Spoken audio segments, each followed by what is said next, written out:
so hello' everyone তোমালোক সকলোকে helping agro Assam YouTube চেনেললৈ পুনৰ স্বাগতম জনালোঁ যিসকল ষ্টুডেণ্টে 2024 বৰ্ষত Srimanta Sankardev university of health সায়েন্সে কণ্ডাক্ট কৰা কমন এন্ট্ৰেন্স এক্সামটো দিব বুলি ভাবিছে বিএসসি নাৰ্ছিঙৰ কাৰণে অথবা ডিফাৰ্ম আৰু বিফাৰ্মৰ কাৰণে তেওঁলোকৰ কাৰণে আজিৰ ভিডিঅ'টো বহুত গুৰুত্বপূৰ্ণ সো তোমালোকে ভিডিঅ'টো স্কিপ নকৰাকৈ সম্পূৰ্ণ চাই থাকিবা তোমালোকৰ ফৰ্ম ফিলআপ কেতিয়া আৰু এক্সামটো কেতিয়া হ'ব সম্পূৰ্ণ ডিটেইলছটো আজিৰ ভিডিঅ'ত দিবলৈ চেষ্টা কৰিম কাৰণ বহুত ষ্টুডেণ্টৰ কনফিউজন আহি আছে যে CWৰ ফৰ্ম ফিলআপটো অলৰেডি ষ্টাৰ্ট হৈ গ'ল আৰু তেওঁলোকৰ ডেটটো ওভাৰ হৈ গ'ল বুলি মোক মেছেজ কৰি আছে কিন্তু তোমালোকক মই আজিৰ ভিডিঅ'ত জনাব বিচাৰিম যে CWৰ ফৰ্ম ফিলআপ কেতিয়া কৰিব লাগিব আৰু তোমালোকৰ এক্সামটো কেতিয়া আছে আৰু এটা ষ্টুডেণ্ট বিলাকৰ কমন ডাউট হৈ আছে যে CWৰ কাৰণে এবাৰ ফৰ্ম ফিলআপ কৰিলে বিএসসি নাৰ্ছিং ডিফাৰ্ম বিফাৰ্ম আৰু আসাম ইঞ্জিনিয়াৰৰ কাৰণে এক্সাম দিব পাৰিব নাই সো আজিৰ ভিডিঅ'ত এই সম্পূৰ্ণ কথাখিনি তোমালোকক মই জনাব বিচাৰিম সো ভিডিঅ'টো সম্পূৰ্ণ চাই থাকিবা তেনেহলে তোমালোকক মই ওৱান বাই ওৱান বুজাব পাৰিম সো যিসকল ষ্টুডেণ্টে SSCHSে কণ্ডাক্ট কৰা CW ফৰ বিএসসি নাৰ্ছিং এক্সামটো দিব বুলি ভাবিছে তেওঁলোকৰ এক্সামটো কণ্ডাক্ট কৰিব জুনৰ ফাৰ্ষ্ট উইক সো তোমালোকৰ ফৰ্ম ফিলআপটো মোষ্ট প্ৰবেবলি ষ্টাৰ্ট হ'ব মেৰ ফাৰ্ষ্ট উইক মানত বহুত ষ্টুডেণ্টে মোক কমেন্ট কৰি সুধি আছিল যে বিএসসি নাৰ্ছিঙৰ ফৰ্ম ফিলআপ অলৰেডি ওভাৰ হৈ গ'ল সো তোমালোকৰ বিএসসি নাৰ্ছিঙৰ ফৰ্ম ফিলআপ এতিয়ালৈকে ষ্টাৰ্ট হোৱা নাই যোনবিলাক ষ্টুডেণ্টে মোক মেছেজ কৰি সুধি আছিল যে বিএসসি নাৰ্ছিঙৰ ফৰ্ম ফিলআপ অলৰেডি ষ্টাৰ্ট হৈ গ'ল সো তেওঁলোকক মই জনাব বিচাৰিম যে CW ফৰ আসাম ইঞ্জিনিয়াৰৰ কাৰণে ফৰ্ম ফিলআপ চলি আছিল কিন্তু BSc in medical technology BSc nursing DPharm বিফাৰ্মৰ কাৰণে এতিয়ালৈকে ফৰ্ম ফিলআপ ষ্টাৰ্ট হোৱা নাই আৰু বহুত ষ্টুডেণ্টৰ এটা কমন ডাউট থাকে যে CW এবাৰ ফৰ্ম ফিলআপ কৰিলে বিএসসি নাৰ্ছিঙৰ কাৰণে DPharm BPharm BSc in medical technology আৰু আসাম ইঞ্জিনিয়াৰৰ কাৰণে এবাৰ ফৰ্ম ফিলআপ কৰিলেই এক্সাম দিব পাৰিব বুলি ভাবি আছে সো তোমালোকৰ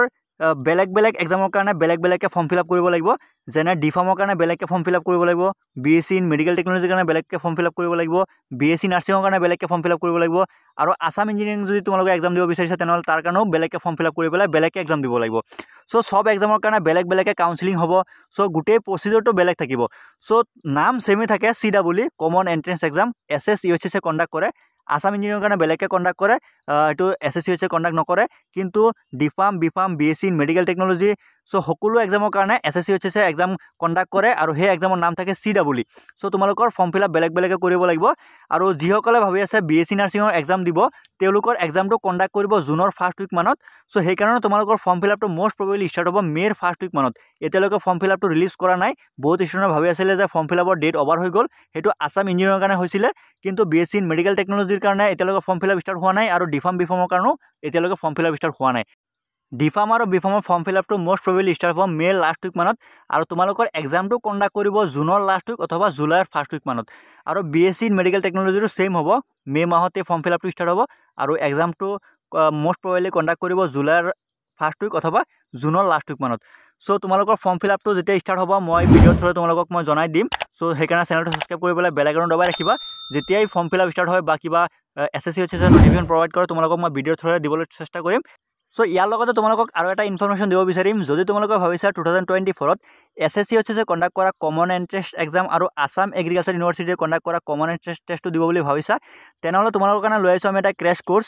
যোনটো ক্ৰেছ কোৰ্ছত আমি পঢ়াই আছোঁ প্ৰিভিয়াছ ইয়েৰত কেনেকুৱা টাইপৰ কুৱেশ্যন আহিছিলে আৰু অহা CT এক্সাম অথবা CW এক্সামত কেনেকুৱা টাইপৰ কুৱেশ্যন আহিব লগতে তোমালোকৰ উইকলি এটা টেষ্ট আছে সো যদি তোমালোকে ভাবিছা ক্ৰেছ কোৰ্ছত জইন কৰিবা দেন ভিডিঅ' ডেছক্ৰিপশ্যনত লিংক থাকিব আৰু এই কোৰ্ছটোৰ একচুৱেল প্ৰাইচ হ'ল 1149 সো মোৰ এটা কুপন কোড আছে তোমালোকে স্ক্ৰীনত দেখা পাইছা HAA200 এই কুপন কোডটো ইউজ কৰিলে ইনষ্টেণ্ট 200 रुपीस এটা ডিসকাউন্ট পাবা সো তোমালোকে ক্ৰেছ কোৰ্ছটো বাই কৰিব পাৰিবা 949 रुपीस দি পেলাই সো ইয়াৰ উপৰিও কিবা ডাউট থাকিলে স্ক্ৰীনত তোমালোকৰ WhatsApp নম্বৰ এটা দিয়া আছে তাতে গৈ পেলাই কন্টাক্ট কৰিব পাৰিবা সো ভিডিঅ'টো সম্পূৰ্ণ চোৱাৰ কাৰণে ধন্যবাদ